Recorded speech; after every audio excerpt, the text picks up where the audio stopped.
Ken Gibson is a self-proclaimed modern-day prophet and author of The Universe Is Not What You Think It Is, a book promising to reveal profound truths about existence, challenging conventional religious and scientific beliefs.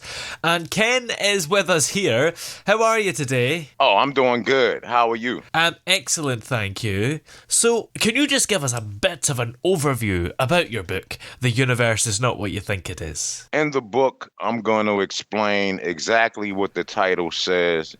That's what I did explain. I explain what the universe is. I explain what the solar system is. I explain what the galaxies are. I explain what God is. And this isn't a book of theory or speculation. This is a book of fact. I can prove everything that I say in the book. So what kind of things are in the book that you do prove? Well, first, I explain what atoms are. We don't really understand what atoms really are, and I give the actual definition of what they really are and what atoms really mean to us. Everything in our existence is based on atoms and the mathematical equivalent of atoms, which I guess we would consider black holes. I'm sorry, the mathematical opposite is what I should have said. So what was it that inspired you to actually write this book? I guess there must have been some big moment for you. Well, man, I may sound like a lunatic here, and I hope I don't sound like this, but I was given the knowledge, the understanding, and the inspiration to write the book by the entity that I call the configurator. And there's no way. I consider myself a very intelligent person, but there's no way that I could have written this book on my own. No way. So what kind of help did you get? It's hard to describe it, man. The best way I could describe it is saying that, like, there was literally information input into my brain. I didn't hear any voices. I didn't see any, things written on the wall or anything like that. But I had information basically put inside of my brain. Yeah. And that's the best way I can explain it. Yeah. Now that sounds like you have gone mad. But obviously you prove this stuff, and I take it you've done some research as well. It's not just all stuff that's put in you. I've done research, I've read up on Egyptian mathematics. I've read a little alchemy, a little sacred geometry. I've studied a lot of the periodic table of elements. I look at that quite frequently. Mathematics, geometry, chemistry, stuff like that. I've brushed up on. But that's really, that's what I've needed. That's what I needed to put the book together. And I did get some inspiration from a few people as well that I mentioned in the book. Talking to those people kind of helped me put things together, in order to write the book. And in the book, you delve into questions about the existence of God. So what is your perspective on that matter? Well, and this is the funny thing. If you look at God, if you look at a number line, if you look at the zero in the middle, and then you look at the positive numbers going one direction and the negative numbers going in the other direction, there's zero in the middle that balances both the negative and the positive, that both go on for infinity in both directions. When you look at the zero has no lines in it and no beginning or end point, which indicates infinity. If you add the zero to a positive number or a negative number or subtract them, the number doesn't change. Excuse me. And that indicates metaphysicality, metaphysicality, infinity, balance. And if you look at the fact that the zero starts at the beginning of both number lines going positive or negative, that also indicates creation. So if you know how to look at numbers, you can see things that we normally wouldn't be. Well, I can see things that people normally wouldn't be able to see. And when you look at that zero is the mathematical representation of what we will call God, or I call the configurator. And it's the only one in existence as well. There's infinite numbers, but only one zero. So that's how I know what God is mathematically. And in the book as well, you claim that religion and science both fall short in providing real answers. So why is it that you believe that, and how do you think your book helps to fill the gaps? Religion is just fairy tales. In fact, we could do a whole show on the evils that religion have introduced into this world. Specifically, I'm talking about Christianity and Islam. I could give you a whole show on the evil as opposed to the good. The scale is heavily weighted on the evil as opposed to the good that they bring into the world. Not, and I'm not even. I mean, it's just so much we could talk about, in terms of religion. But it's no different than reading Greek mythology, Roman mythology, or Egyptian mythology. Religion is just a bunch of stories. It has no relevance on our situation today. And in terms of science, science is an absolute disgrace. The state of science doesn't even exist, to be honest. There is no real science, because any science that starts with the theory of evolution is not real science. Yeah. Any science that doesn't acknowledge a creator or is not based on mathematics is not real science. So there's no scientific theory right now that will ever go to any logical conclusion, because it's not possible for any scientific theory right now to go. You'll never be able to reach any scientific conclusion with any of these theories. None of them. And you refer to yourself as a modern day prophet in the enlightened age.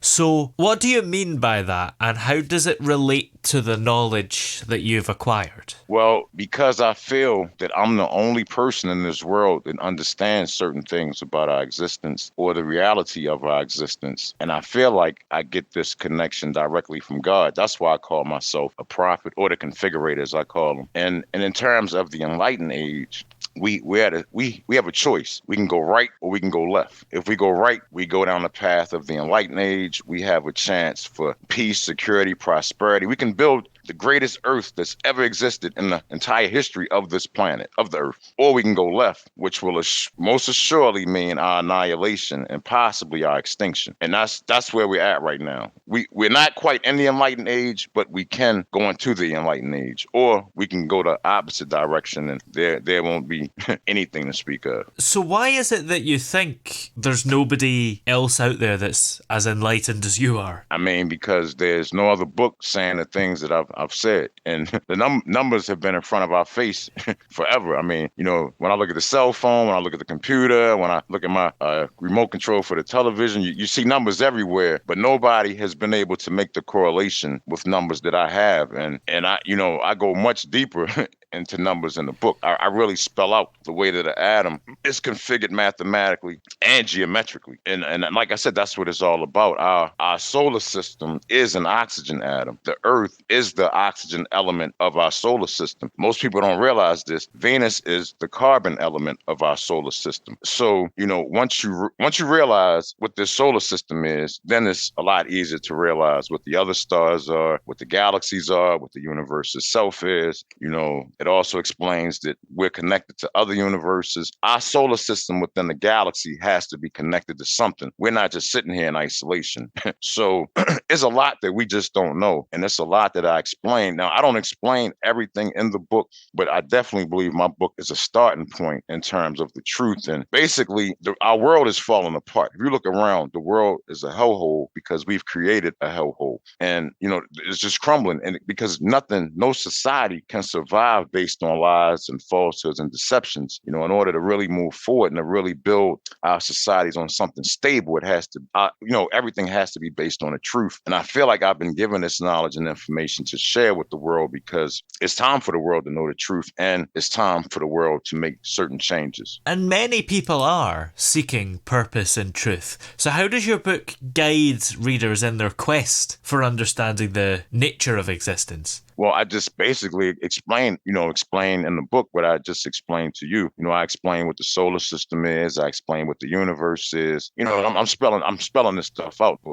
I have a chapter where I explain what, like I told you, with the zero. I go into that in the book. I dive into infinity and really explain infinity as well. And there's a lot of concepts that religion just doesn't teach about God that people need to understand. We're not here. We weren't created because God wanted to play a chess game or, he wanted to see how good or evil we could be. He really doesn't care about any of that stuff. That's not our purpose. If you look at everything in the ecological systems from, all around the world, every single living thing on this planet was created for a purpose. Every living thing serves some purpose within these ecological systems. And all of these ecological systems were designed to keep a certain balance of oxygen and a certain balance of carbon in our atmosphere. And honestly, that's what everything is all about. That is more important than anything else. That's more important than human life, animal life, plant life, any type of life. The most important thing is that balance. And if you look at all life, if you notice, all life was designed to keep itself at certain numbers. Basically, we were all designed to kill each other to keep certain numbers, because the earth can only support a certain amount of living things. And that's why, people kill each other, lions kill each other, deer, everything kills each other to keep the numbers at a certain level. Of course, you mentioned there the annihilation of the human race, and one of the topics in the books is the prevention of that. So what are some of the ways you talk about in the book that we can achieve that? Well, okay, I have 4 main things that I'm looking at that I talk about in the book, and even interviews I've done beyond the book. And the 4 things are: we have to lessen the impact into our atmosphere of carbon. All the carbon we're dumping into the atmosphere through our technology, cars, factories, airplanes. We have to have a technological revolution, because we have to lessen the impact of carbon that we're contributing to the atmosphere. Number 1, we have to stop dumping all of these chemicals and poisons into the oceans and rivers. That has to stop as well. We have to lessen somehow the human population. The most humane way I believe the earth is overpopulated by probably about 2 billion people right now. And I believe the most humane way to deal with that is we have to lessen the amount of children that we're bringing into the world, or, we're just going to have no choice. Either we're going to keep killing each other and we're going to maintain this murderous mentality that we have, or some of us have. And not only us, but, there are plenty of other things in place: volcanoes, tsunamis, asteroids, viruses. There's all sorts of things in place to keep our numbers in check. So we have to figure that out in order for it not to be figured out for us. And the last thing is, we have to greatly decrease the amount of nuclear weapons on this planet. And I'm talking greatly reduce, maybe by 90%, 10% just in case we need them for an external threat. But the risk, nuclear weapons are the epitome of unintelligence. We've basically created weapons that can not only destroy the human race, but can destroy the whole planet several times over. In my opinion, there's nothing more unintelligent than that. And in the enlightened age, there's no place for nuclear weapons, and definitely not to be used on any country on this planet. How do you envision your book influencing readers' perspectives and potentially shaping future discussions about our place in the universe? Well, I'm really hoping that the book gives me a certain credibility. I hope that when people read the book, they realize that I'm the real deal. I'm not doing this just to get attention or to be controversial. I truly believe that this world has got to change. That we treat the earth like it's our personal dumpster, like it's our trash can almost. And that's not why we were put here. That's not, what we're supposed to be doing. It's almost like the one thing that we're supposed to be doing, we're doing the exact opposite of it. And at some point, there's going to be consequences for it. And I can tell you that nobody wants to deal with those consequences. So I'm hoping that the book really gives me a certain credibility so that I can speak to the world in the same way I'm speaking to you. And really, like I said, the world has got to change. I have children, grandkid on the way. I want the earth to be here, and I want a good earth to be here, for my family and every other family. And I believe we can achieve certain things if we rely on our intellect. Right now, we're not relying on our intellect at all. In fact, when I look at the world, I'm asking, man, how can we be so unintelligent in so many different ways? And is there a particularly impactful moment or revelation from your own journey of understanding that you maybe share in the book, or you can just share just now? Yeah, well, man, it's kind of hard to explain, because I feel like I've been groomed for this for a while, and I feel like I've been groomed by the configurator. And just so I don't confuse you, the configurator is what I consider the God of everything in existence. But that's not really the God that we have to worry about. We're far removed from that entity. But the entity that we really have to worry about that's a lot closer to us is something that's pretty taboo in a lot of conversations, but it's the sun. The sun is what controls the solar system. Everything in the solar system, including life on this planet. Now, I'm going to give you a scenario, though, and this is something to think about. I'm going to go back to the nuclear weapons I talked about. If we ever engaged in World War III, and, which would more than likely be nuclear war. If we ever engaged in nuclear war and we destroyed a planet we destroyed a planet to the point that it can no longer function as the oxygen element that it is, if we ever did that, that would be the complete annihilation of our entire solar system. It wouldn't even just be the Earth at that point. Now we're talking the sun, the Earth, the other 7 planets, all in a black hole. That's what the black hole's up there for. So, that's how serious that situation is. And, and in terms of I can't even really say, though, how I got inspired because I just kind of knew. I didn't even believe in God. That's what I wanted to say. I didn't even believe that God existed up until about a year and a half ago. You would have never convinced me that there was a God of any of this. And I asked, one day I was talking to a friend and I just asked out loud. I said, God, if you're really there, let me know that you exist. Let me know that you're really out there, that you're really here. And I said it in a mocking kind of way I never expected to get answered. When I said it, it was just like, okay, let me put this to bed once and for all. There is no God. But, I came to find out how wrong I was because there absolutely is a God. There's a creator. Everything that we see, there's a reason the planets aren't crashing into each other. There's a reason we aren't crashing into other solar systems or, everything is ordered. Everything's designed. Everything was created to perform in a certain way, including, we human beings. Well, what is the main message that you hope readers will take away from reading The Universe Is Not What You Think It Is? Well, I just want people to understand what the truth is, what this earth really is, what the sun really is, what the solar system is. I got a big chapter on Alpha Centauri. I talk a lot about the star system Alpha Centauri in a book, a whole chapter. We need to understand what the truth is. I don't know why we've had blinders on up to this point. It's almost like our brains weren't designed to accept the truth for some reason. I feel kind of unique in a perspective that I can see it. And but the message that I really need for everybody to understand is the 4 things that I told you. Those are more important than anything else. There's nothing more important than the balance of earth and carbon in the atmosphere. And one thing you might not have noticed, and I don't know if most people notice, is that in order for there to be oxygen, there has to also be carbon. They work hand in hand. Yeah.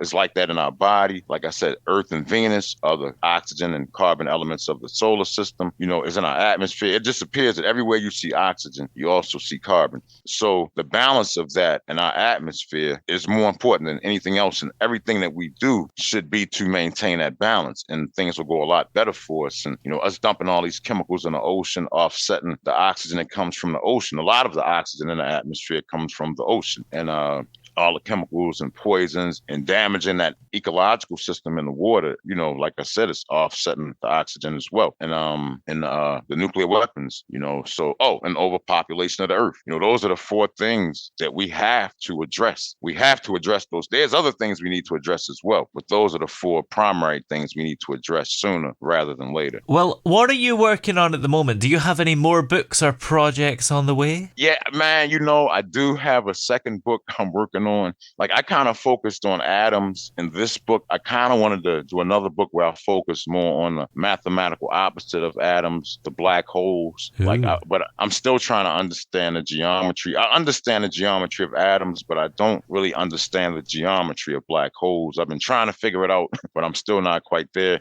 I do a lot of artwork as well. Like, I've been working on a lot of different concepts of black holes and the zero. And I try to take a lot of what I think and transform it to art. That's kind of like my hobby right now. So, and then I'm trying to promote the book. So those are the things I'm working on right now. I do have a full-time job as well, but yeah, those are the things I'm doing right now. There may be another book coming in the future. I definitely have started it, but I probably will focus on this book for the time being and trying to get as many eyeballs as I can on it. And trying to get the truth out there as best I can. Yeah. And trying to figure out some kind of way to affect the changes in this world that I spoke to you. It's it's not just my country that I need to get on board or the UK. It's the entire world. The entire world has to understand the changes we need to make. It has to be a cooperative effort. Like we all have to work together. In the enlightened age, there is no more war. We're not fighting each other. We're not creating boogeymen. We're not making artificial enemies. That's not the behavior of intelligent people. That's not the behavior of enlightened people. And, if we're going to be enlightened, we have to act enlightened first and foremost and start using our intellects as opposed to whatever we've been using up to this point.